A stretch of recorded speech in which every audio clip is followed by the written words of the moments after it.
राधा वल्लभ श्री हरिवंश महाराज जी, राधे राधे। महाराज जी, आपके चरणों में कोटि कोटि नमन प्रणाम।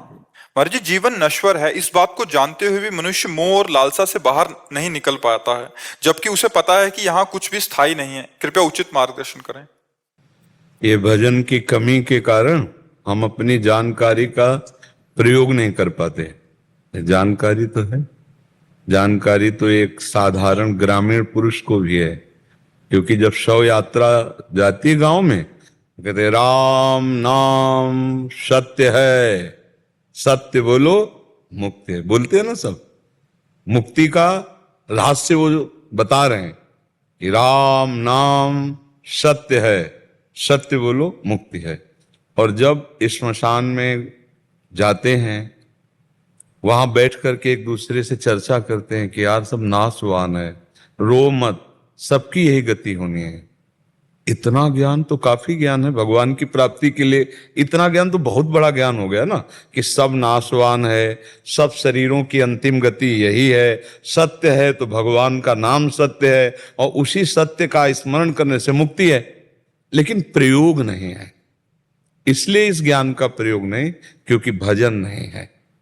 अगर भजन हो, जो बोल रहे हैं वही भजन करने लगे, राम राम राधा राधा कृष्ण कृष्ण हरि हरि, तो फिर उसके अंदर ज्ञान बल वास्तविक आ जाए।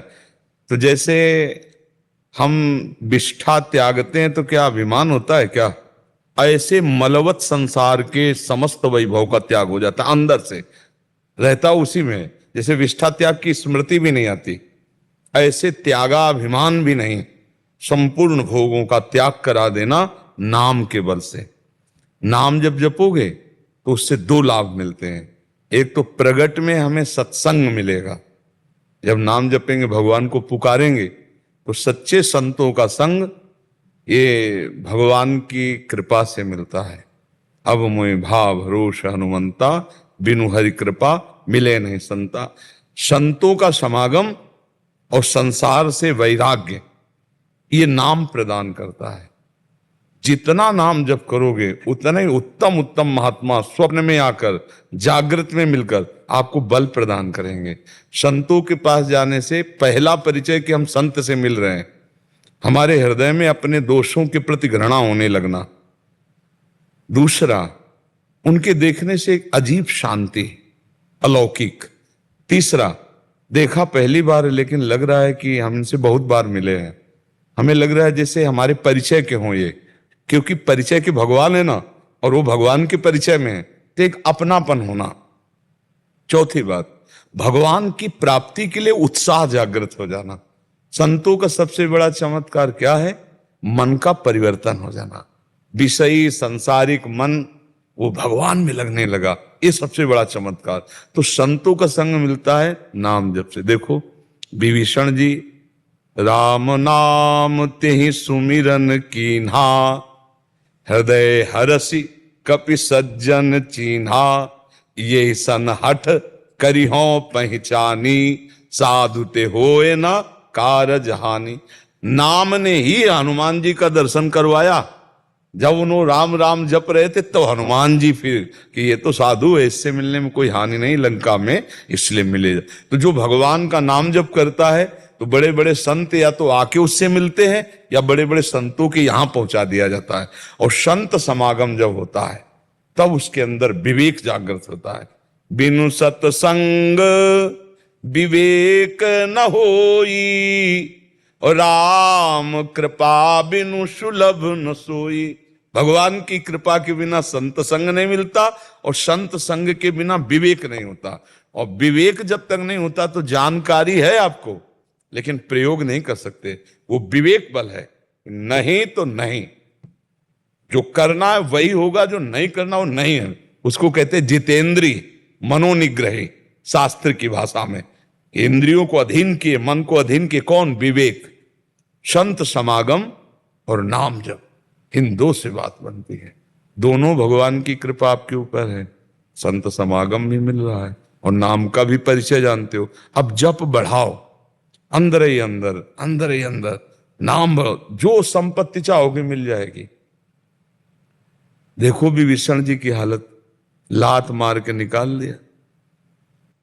भगवान की शरण का प्रभाव, जो संपदा शिव रावण दीन दिए दसमाथ, सोई संपदा विभीषण सकुच दील रघुनाथ। देखो भगवान सकुच ते लंकाधिपति बना दिया, जिस लंका से निकाले गए थे लात मार के, उसी लंका का स्वामी जाते ही बना दिया, नहीं बना दिया। भगवान की शरण में सब सुख शांति है, बस जीव ये समझ पावे, और ये समझ आएगी सत्संग और नाम जप से। साधन को हरिभजन है, कै सत्संग सहाय। जब संत संग करोगे और नाम जप करोगे तब तुम्हारा ज्ञान पवित्र होगा। ज्ञान वही जो प्रयोग में आ सके, प्रयोग में ना आया तो बकवास ही है। अब हम तुम्हें उपदेश करें, हमारे आचरण गंदे हों, तो उपदेश किस बात का? भाई हमें जो ज्ञान है, उसको जो अनुभव किया, उस पर चले, तब तो बात बनी, नहीं तो जानकारी का मतलब क्या है? जैसे हम बहुत बढ़िया 56 प्रकार के भोग बनाने की प्रक्रिया जानते हैं, लेकिन खाया कभी नहीं, तो फायदा क्या हुआ प्रक्रिया जानने से? पहले प्रक्रिया जाना और पहले खाओ, खा के पचाओ, उसका स्वाद समझो, फिर प्रवचन करो, तो अपने आप रंग आ जाएगा। तो हम लोग ज्ञान तो बहुत जानते हैं, ऐसा नहीं कोई ना जानता हो। आप किसी के पास बैठ जाओ प्रणाम करके, बढ़िया ज्ञान आपको दे देगा, पर उपदेश कुशल बहु तेरे, लेकिन आचरण में उतारना ये कठिन बात है। तो जो आचरण में उतार ले सो ज्ञानी, और जो आचरण में नहीं उतारा तो अज्ञानी ही है। ज्ञान की बात करते हुए वो ज्ञानी नहीं है। तो नाम जप करो और सत्संग करो। सत्संग दो प्रकार से होता है, एक शास्त्र स्वाध्याय से होता है और एक संतों से होता है।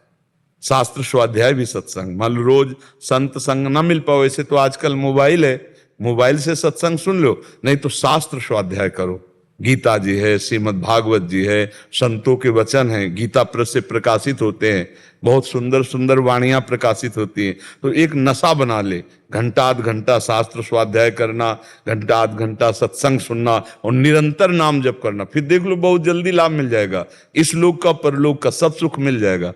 विश्वास करो भगवान में, विश्वास। भगवान जब सब रचा है ना, पलक झपकते ही भ्रकुटी विलास सृष्टि लय हुई। सृष्टि की रचना और सृष्टि का संहार, भ्रकुटी के संचालन निमिष मात्र में, वो भगवान है। हम ऐसे भगवान को प्राप्त कर लिए तो सोचो क्या बकाया रह जाएगा।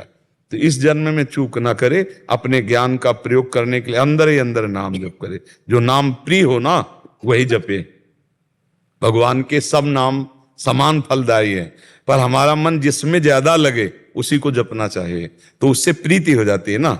अब मान लो जैसे हम कहें कि आप अमुक नाम जप करो और आपकी प्रीति अमुक नाम में, तो जिस नाम में वही नाम जपना चाहिए। और फिर जब गुरु प्रदत्त हो जाए तो जो गुरु दे दे फिर उसी में, फिर तो वही जपना चाहिए जो गुरु प्रदान कर दे। और जब तक गुरु ना हो तो जो रुचि हो वो भगवान का नाम जपना चाहिए।